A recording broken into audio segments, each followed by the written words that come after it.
Okay, I want to do a longer formatted general, just picking up on general collective energies. I've been experimenting with the format.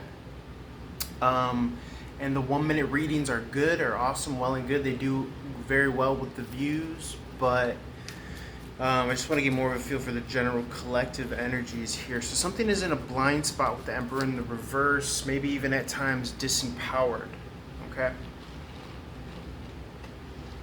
Three of Swords in the reverse is grapples with the voices in your head, the thinking, logic, reason. The math is not mathing.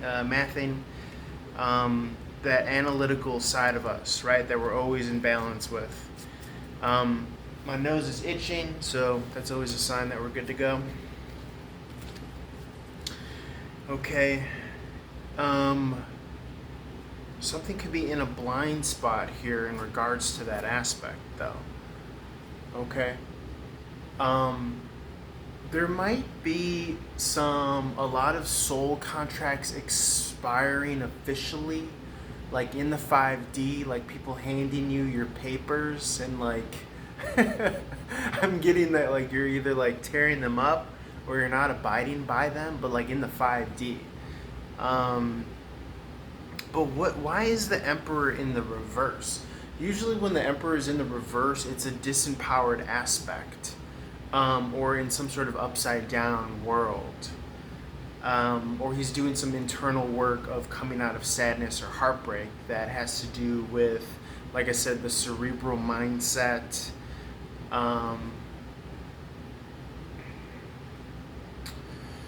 Anything else on these three swords here, Spirit, on these three swords? And it's so funny, I was envisioning this energy last night. I usually get some downloads at night here. I feel as though that, what drew my attention is that the swords pierce from above, right? And in the reverse, they look like they're coming from below here. This could also be speaking to jumping too quickly into the physical aspects of relationships. Okay, that's an easy way to get your heart hurt. You want to vet the person. Anything else here that we're feeling out? I like the feeling out process. I'm old school. I prefer longer readings, but they're trying to train us to not have attention here nowadays. The World card in the upright, so very much so a completed energy. She's overseeing this whole process. This could be also in relation to the new moon in Capricorn here. Expired contracts, soul contracts.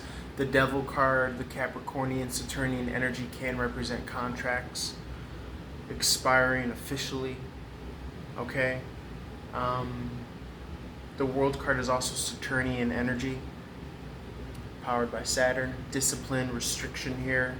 She's overlooking the High Priestess in the upright. Notice that the High Priestess, at least in this card, has some sort of element of folded hands over the heart space. Okay? Almost as if she could have been the Three of Swords in the past, and now in a new life. Again, a lot of Capricornian reference here, and traditionally the High Priestess sits between the pillars of the Tropic of Cancer and Capricorn. They're opposites. You've gained a lot of wisdom from this cycle. Okay, a tremendous amount of wisdom here about your own vulnerabilities, your weaknesses, how injustices can prevail in the 3D, but they karmically accrue in the 5D here. I'm seeing like a falling out. Again, I was getting those divorce energies. For some, it'll be in the 3D, literal. In the 5D, it'll be soul contracts expiring. 1/11/2024 might be an important day for someone's soul contract if they sign that in the 5D. The Magician's card suggests that this is fated, right?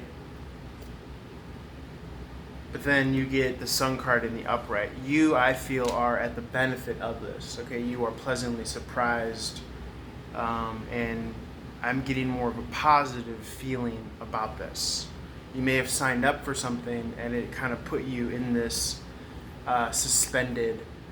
And there might have been some fine print. If this is specifically in regards to a relationship, doesn't have to be romantic, but there might have been some fine print. And should this connection fail, XYZ will be in this kind of suspended, disempowered animation here. Emperor in the reverse. Okay. Three of Cup in the reverse, coming out of a third-party situation, reality settling in, reality, quote-unquote. Remember, it's a reflection of you, so it doesn't have to be bad, cold, or stark. It could be warm, open-hearted. That's what I like to preach and promote on my channel when I have my wits about me. Catalyzing to the Two of Cup in the reverse here, or in the upright, I should say, going within. So I'm getting a lot of like attracts like energy. Remember, you can change your filter and your focus from looking at people as their ego identity, personality identity, to just seeing them as a heart with a soul. Literally, it's almost like you're just flipping on that radar as you yourself focus on your heart space. This is what I feel when I see the lantern here as well. There's a lot of unconscious people just moving about, right? There's different levels of presence, right? There's unconscious presence and then there's conscious presence.